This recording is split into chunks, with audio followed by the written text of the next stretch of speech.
Viewers, কে কে আমার মতো এরকম বালু দিয়ে হাঁটছেন কমেন্টসে জানাবেন। খুব কষ্ট। আর এই মুহূর্তে আমি আছি আরিচা ঘাটের পদ্মা নদী। অবশ্য পদ্মা নদী শুকিয়ে গেছে, এরকম চর পড়ছে। কি বিশালত্ব দেখেন, শুকিয়ে গেছে, অল্প পানি আছে। খুব কষ্ট বালু দিয়ে হাঁটতে। যারা যারা হাঁটছেন আমাকে কমেন্টস করে জানাবেন যে বালু দিয়ে হাঁটতে কেমন লাগে।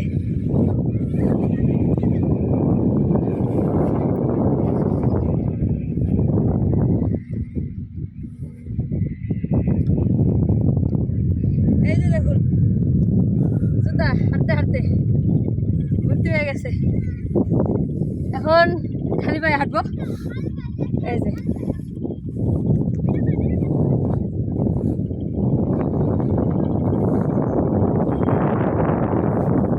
অনেক মজা, অনেক এত সুন্দর হাঁটতেছি, অনেক মজা লাগতেছে।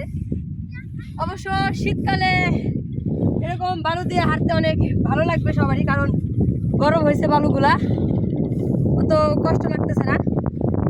যদি গরমকালে এটা হতো, কোনো দিনও জুতা পায়ে দিয়েও হাঁটা যেত না। খুবই মজা। আর